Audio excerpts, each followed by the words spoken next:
is with a heavy heart today that I speak to you as we remember those that have lost their lives in Charleston, South Carolina. Indeed, that was an assassination. Some would say those words are strong, but I mean it.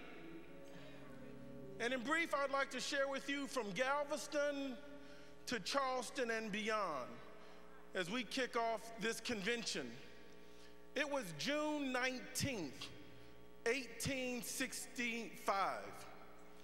We get the term Juneteenth from the meaning of the month of June and the 19th of June. Thus, Juneteenth, it's a day that is recognized in over 200 cities in America that officially recognize the last day of slavery in America. After an institution that had been in place formally for over 246 years, we saw Juneteenth. Why is this important for us to know? Because there was General Granger that went to Galveston, Texas, to issue that proclamation to share with persons that had not received the news of January 1st, 1863, because slave owners moved their slaves into Texas, where the Confederacy held out, and because African Americans were not given the opportunity to read, they withheld the information and the orders an additional 2 years. So it was June 19th, not January 1st, 1863, not July 4th, 1776. So June 19th is a big day in history for all Americans, and in particular for African Americans. When you think of the mind of an assassin, this young man, I want to call him a child because as a professor, I deal mostly with 21-year-olds. They'll be late for class. They'll be texting in class. They'll need a little additional guidance. But indeed, this is a grown man at 21 years of age. Where did this young man learn to hate?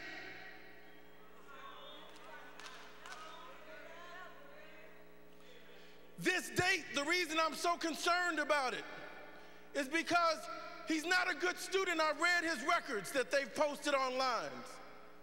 He comes from a rural area. They said he was disadvantaged and a little slow. Who taught him about Rhodesia? Who taught him that Nelson Mandela should not have been free? Where does it come from?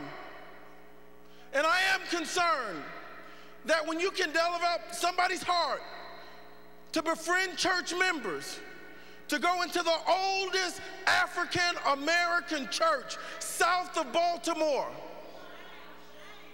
and mercilessly kill a state official and church-going, God-fearing, worshiping people, I am concerned.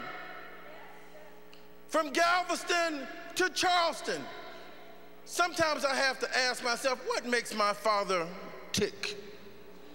He's up early in the morning, late at night. He's got freedom on his mind, even when I want to sleep. But you got to understand South Carolina. You got to understand the state that has peaches and has the coastline where they have Rose Farms, where the Dolphins can play around Hilton Head.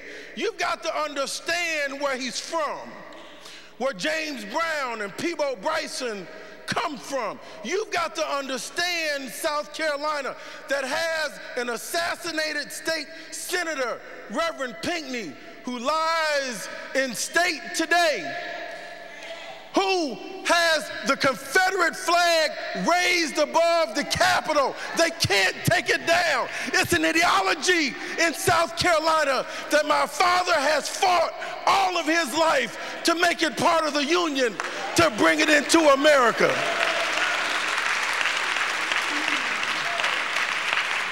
South Carolina, it's one of a kind, where arguably Senator John C. Calhoun is the architect of the Civil War.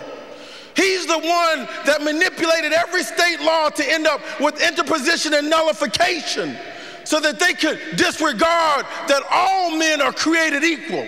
This is the man with Preston Brooks that got a gutter Bircher cane and beat down Senator Charles Sumner because he talked about the slaveocracy in Kansas. He had his cousin pull a gun on senators in Washington, D.C., so he could whip them with a cane, South Carolina style.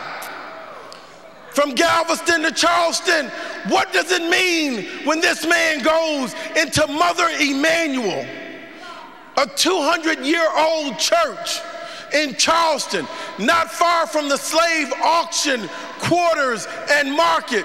What does it mean when that church had been burned down because of the uprising, if you will, not the rebellion, but the independent strive of the Reverend Denmark Vesey, who wanted to be free, who believed in our Constitution?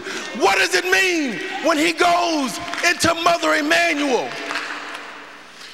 This is the church that after Denmark Vesey had started the rebellion, the insurrection, the true launch of independence. This is the church that the South Carolina legislature quickly reconvened and got back into place and created, Reverend, the Citadel so that it could face Mother Emanuel, so that blacks would not have another insurrection in South Carolina. They built a military academy and had it facing towards Mother Emanuel. Here we are in South Carolina. I am concerned that this young man would have so much hatred in him that on the 150th anniversary date of June 19th, 1865 to 2015, it's not random he went to Mother Emanuel. Ralph Waldo Emerson talks about how many of us try to strike at evil by taking off the leaves and the branches. This young man went for the roots of the tree to try to take us down. When you go after Mother Emanuel, you're going after the only institution the African Americans have ever had in this country. You attack the church. He's very precise in what he's going. Our businesses have come and gone because we've not had the protection of the government. Our families, we did not have them for a long time because we could not have the sanctity of marriage and keeping a name. But we had the church. And for you to go into the oldest church south of Baltimore that had been burned down, that was founded by Brother Reverend Morris Brown, a church that had Reverend Denmark Vesey, a church that had Richard Allen, a church that's been committed to education and uplift, a church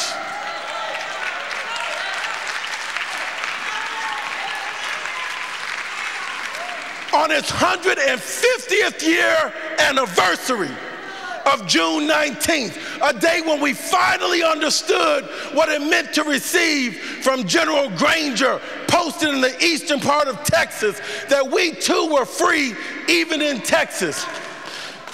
I don't like to go back into history. I use that simply not as a place to live in, but as a focal point, a point we can pivot from and learn. I've gone there simply, brothers and sisters, ladies and gentlemen, because this is where he's coming from. And if you don't know, now you know. It's deeper than that. He's not crazed. He's calculated. He's cold-blooded.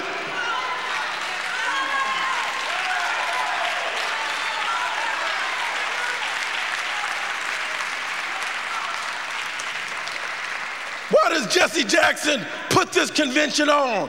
Why can't he stop? Well, let me tell you, Dad, I've joined the fight. I'm by your side. I know where this hatred is coming from, and love can prevail. And what do I want from you? If you think this is a joke,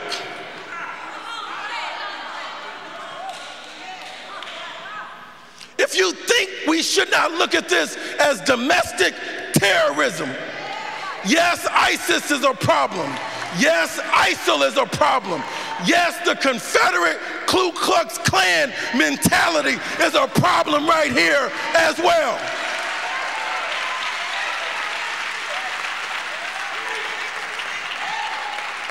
And my heart mourns for Reverend Pinckney and his family and our AME family. Come on, God is bigger than any of our denominations. We lost one of our greatest.